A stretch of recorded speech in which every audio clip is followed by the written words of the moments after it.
dans le prochain épisode de Demain nous appartient. Tandis que Robin est arrêté, les hormones de Roxane lui jouent un mauvais tour. Romain et Sophia préparent quant à eux leur départ. Attention, les paragraphes qui suivent contiennent des spoilers sur l'épisode de Demain nous appartient diffusé demain soir sur TF1. Si vous ne voulez rien savoir, ne lisez pas ce qui suit. Mardi 19 juillet dans Demain nous appartient. Robin est arrêté. Robin et Bénédicte ont passé la nuit à l'hôtel. Tandis qu'il souhaite profiter de chaque instant avec elle, il aurait en revanche aimé qu'ils se rencontrent à un moment où tout aurait été possible entre eux. Une déclaration interrompue par le téléphone de Bénédicte qui vient de recevoir la photo d'un magnifique lever de soleil accompagné d'un message de son mari dans qui lui dit qu'elle leur manque au poste. L'enquête avance. Si les prélèvements sur le bouton de manchette n'ont rien donné, Damien est toutefois parvenu à identifier le symbole gravé sur l'objet. En passant des heures sur les forums d'experts en objets d'art, le policier est remonté jusqu'à un petit orfèvre londonien. Comme la boutique est seulement à quelques pas de l'endroit où Robin travaillait il y a encore peu de temps, les policiers le convoquent immédiatement pour connaître son emploi du temps du 15 juillet, le jour des obsèques de Noah. Le fils Bélanger affirme alors être retourné au Mât pour travailler avant d'aller dîner chez son frère aux alentours de 20h. Lorsque les enquêteurs lui montrent le bouton de manchette découvert chez Justin, Robin déclare qu'il ne lui appartient pas. En quittant le commissariat, Robin se rend immédiatement chez les Delcourt pour récupérer son bouton de manchette et le jeter dans une poubelle à proximité du mât après l'avoir scrupuleusement nettoyé. De son côté, Anna rencontre Justin afin de discuter avec lui de sa tentative de suicide. Bien qu'il n'ait pas vraiment envie de lui parler, le jeune homme finit par tout lui raconter une fois que la psychologue lui a indiqué être tenu au secret professionnel. En à peine 3 mois, Justin a tout perdu, sa copine, ses économies et son travail. Quand Robin lui a proposé de l'argent pour saboter le mât, il a accepté sans vraiment réfléchir. À l'origine, il devait provoquer un simple incendie mais quelqu'un est mort à cause de lui. Face à ces révélations, Anna le pousse à parler à la police en précisant que c'est la seule solution pour se débarrasser de sa culpabilité. Plus tard, Georges et Martin se rendent au chevet de Justin pour prendre sa déposition.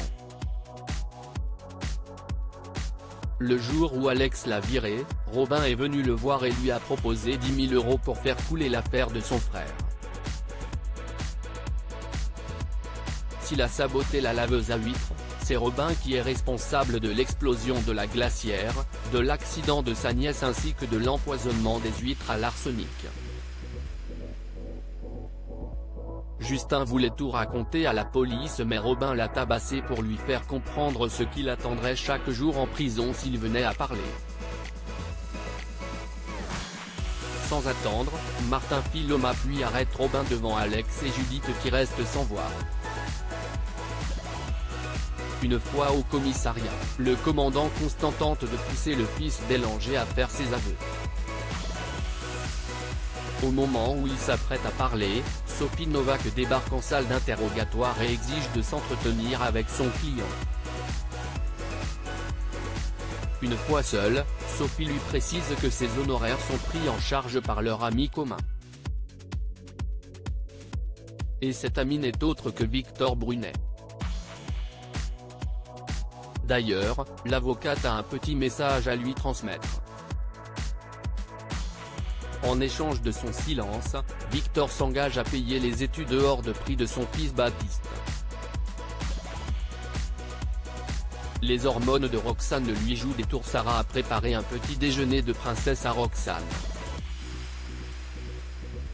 Malheureusement, la future maman ne peut rien avaler sans avoir de nausées à part des baies de goji. Plus tard, Roxane regarde Georges manger son kebab.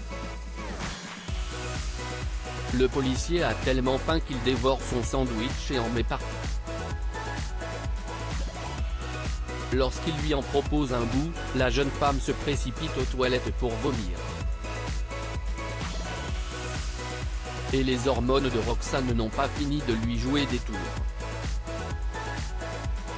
Ainsi, en voyant Nordine manger ses baies de goji, elle se met à pleurer à chaudes larmes. Pour se faire pardonner, celui-ci ira ensuite lui racheter un sachet entier.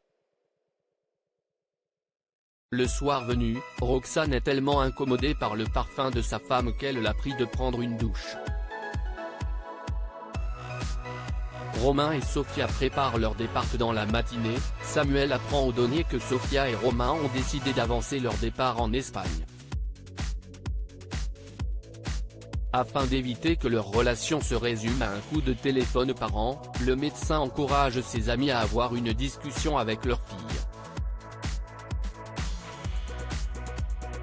Malheureusement, William refuse catégoriquement de tendre la main à Sofia tant qu'elle sera avec Romain. De son côté, Romain a bien remarqué que Sofia était au plus mal depuis qu'elle s'est disputée avec ses parents. C'est pourquoi, il l'incite à se réconcilier avec eux avant leur départ qui est prévu le lendemain. Cependant, Sofia est prête à couper les ponts jusqu'à ce qu'ils acceptent l'homme qu'elle aime. Par la suite, Sofia se rend à la paillote.